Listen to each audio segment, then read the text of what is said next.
So you're a solo or a duo and you've been on the grind. Your wipe is going well and you're ready to take it to the next level. You want to take out the attack helicopter and claim the rarest loot in the game.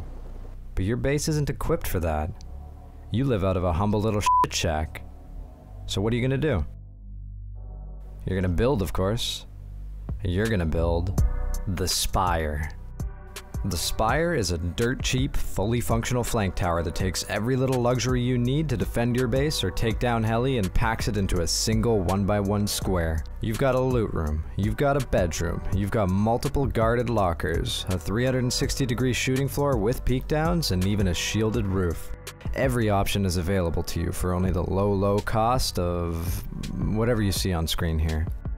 With a minimal build cost and just a few nodes worth of upkeep, there's no excuse not to have one of these guys situated outside your base. Let's take a tour. Starting at our airlock, we see the combination of an industrial door and glass window provide ample vision to spot outdoor campers. Heading into the core, we have our tool cupboard and primary locker safely behind glass. Use this locker for high-tier weapons such as AKs and M249s. A drop-off loot room sits on the side and your beds go dead center. We ascend up the middle of the tower through a ladder hatch and then climb our way to one more before reaching the shooting floor. Here we have separate exits in case an enemy is holding one of them down. 2 additional lockers are guarded with garage doors on each side and have sleeping bags so that you can immediately spawn and grab your kit if Heli is nearby. Our peek downs give full coverage of the ground, and a combination of doors and embrasures let us take on raiders or Heli at any angle. Our final ladder hatch brings us to the roof, where 4 ramps shield us from ground fire and allow us to take engagements from additional locations.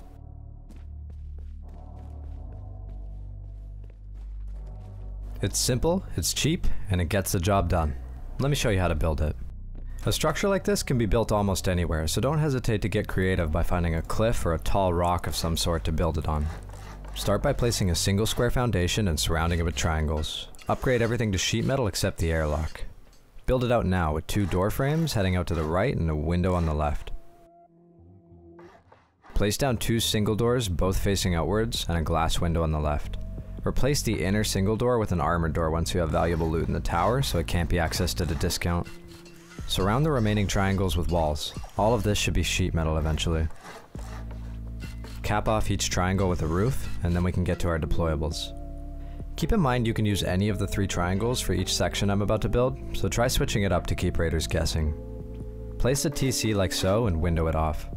I'm upgrading the window frames here to metal so it discourages soft siding further into the base if people raid in, but realistically they can be left stone if you want. The locker gets placed in a similar fashion. Just take care to place it dead center or it won't fit far enough back to leave space for the window frame. This might take a few tries, but the locker doesn't take any damage when you pick it up, so no worries. Finally, we have the loot room. Make sure you do everything in the right order here or you'll end up having to start over because the deployables will block the garage door. Place down this twig half wall so that you can make a stone triangle shelf. Build a wall frame for your garage door and deploy it immediately. Boost yourself up with boxes to make these 4 barbecue placements easier. They should all face the same direction and stick out slightly from the loot room. Otherwise you won't be able to squeeze in all 4. If placed correctly, 4 small boxes should fit nicely under the barbecues. It's okay to use sleeping bags for now to spawn here if you're building the tower in stages. With the core complete, now you should place down a floor frame and a ladder hatch.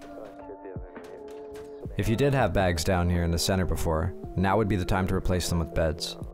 Place them as far away from the door as possible to make entrance and exits easier. Head up the ladder hatch and build 2 stories of sheet metal walls around the square. Place a ladder halfway between them for easiest traversal of the chute. Another floor frame and ladder hatch should be placed such that the metal hatch opens opposite from its wooden counterpart. Head up top and start your shooting floor by building 3 triangles on all 4 sides. Place 2 walls and 2 wall frames in the center and encircle the shooting floor with window frames. When all this is done, you'll have the stability needed to place the roofs. Make sure your triangle roofs are placed in the same locations as the triangle floor tiles. Circle around the shooting floor and make sure you're doing it counterclockwise. Then place these door frames on the closest socket to you at the gaps. This way, an outwards facing single industrial door will properly shield you from outside fire. If you do it clockwise, it won't work. 2 double doors go in the wall frames on either side of the ladder hatch. Fill out each window frame with a vertical metal embrasure. In order to access the roof, simply add 1 more ladder hatch and then encircle it in roof ramps as shown. The final roof ramp can be tricky, so position yourself on top of the first one to make it easier.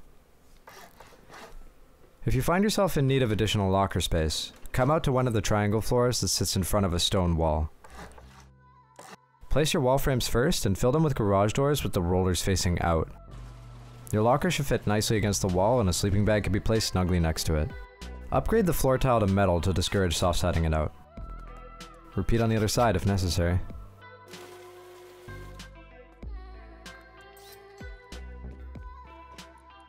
The final upgrade that we'll make will prevent against players trying to squeeze into the shooting floor through the door gaps. Simply place Siren Lights in the gaps as shown and that'll no longer be possible. Siren Lights are remarkably durable, requiring a minimum of 2 rockets each to destroy.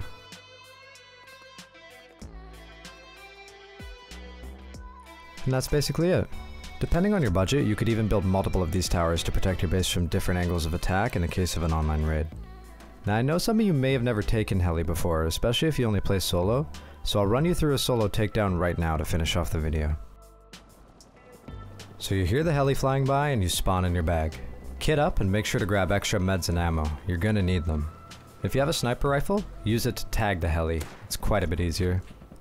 I recommend using a strong weapon like an AK or an LR300 to actually fight the Heli, because if you don't take the Heli down quickly enough, it'll start to do some serious damage to your base. When firing, aim for the center rotor of the aircraft. This is important because the Heli will go down 10 times faster if you're damaging this weak point. The Heli does an extremely large amount of damage to you if all of its bullets connect, but being well positioned behind the doors or embrasures will mitigate the vast majority of the damage. Don't try to fight it on the roof. Don't expose yourself to its line of fire when you're reloading because you'll take unnecessary damage. When you hear this sound, a rocket barrage is coming. Make sure you run to the opposite side of the tower or you're gonna fucking die. Enough of these rockets will actually destroy your tower entirely, so try not to take too long. A technique that you'll have to get used to doing is strafing one direction and tracking the Heli in the opposite direction. This is easier if you're moving slower, so try doing it crouched to reduce your movement speed.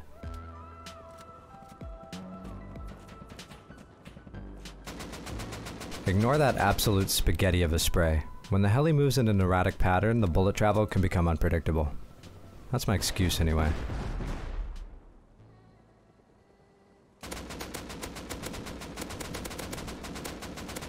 When you're close to taking the beast down, flames will begin to form around the rotor. Just keep on spraying and that M249 will be right around the corner.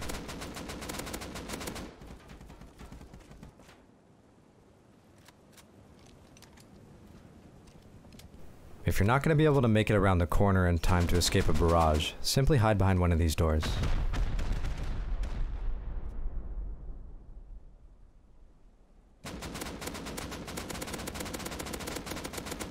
The telltale sign that your mission is complete.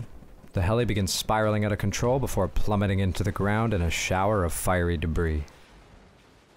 All of that juicy loot is about to be yours. But first you have to wait a few minutes for the fire to go out before it's lootable. So guard the area until you see that the crates are extinguished and then have at her.